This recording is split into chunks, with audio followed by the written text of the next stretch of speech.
Sad rag doll. I'd change her sad rags into glad rags if I could. If I could. My folks won't let me 'cause they say that she's no good. The Four Seasons was a group that started in the early 60s, and they had a slew of #1 hits. They had 40 top 10 hits over the course of their career, and it was a group that everybody knew their music and nobody knew who they were or their stories.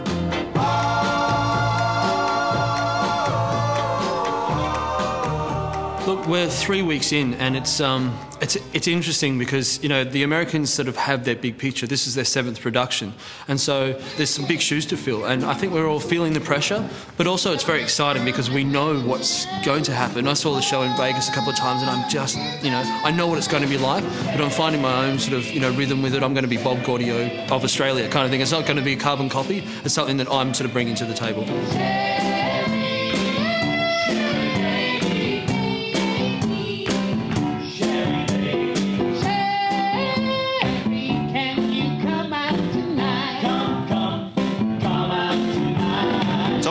Really the driving force behind getting the guys together. He was a bit of a petty criminal. He was mixed up with the mob.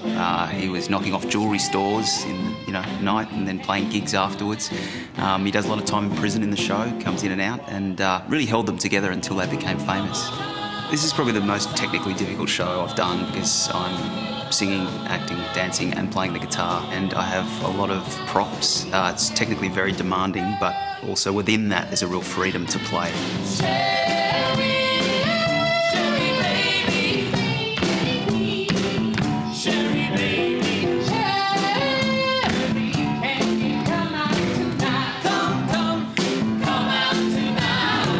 Musicals that almost kind of live forever are the ones that have an honest story, or a well-written story, or a well-constructed story.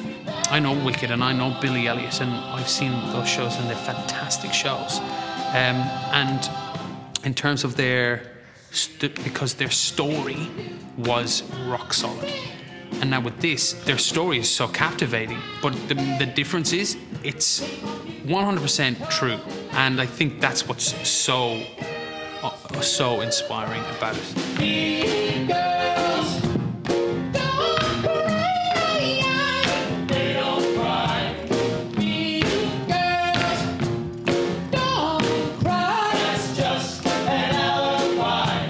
The show has had so much success, and I don't think Australia's going to be any different. And it's not because, although, you know, people know the music, but it's much more than that. It's the story about these guys that has really captured the imagination of audiences. I guess that's one of the strengths about the show, is that, you know, there's a mateship and camaraderie that, you know, that we have and are developing just through being forced to spend so much time with each other, you know. Like, it's the reaction between the band members that kind of makes the show and makes the songs and brings them to life. Guy who's ever been twisted around a girl's little finger. Australia doesn't really have anything like New Jersey. So it might be interesting to see how that actually translates to an Australian audience. But as far as people doing it tough, people having a dream, people persevering and actually creating something, we've got those people. So we do have those elements, we do have those core themes within the show. I think it will translate. I certainly hope it does, because I think people are going to miss out if they don't see it.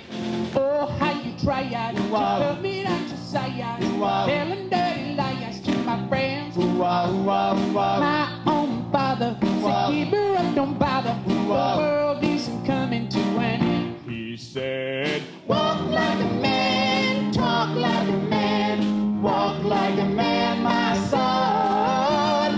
No woman's worth crawling on the earth, so walk like a man, my son. The musical seems to reach people no matter where it is that we played it. The fans of the Four Seasons are all over the world, and we have no reason to doubt that Melbourne is going to be any different.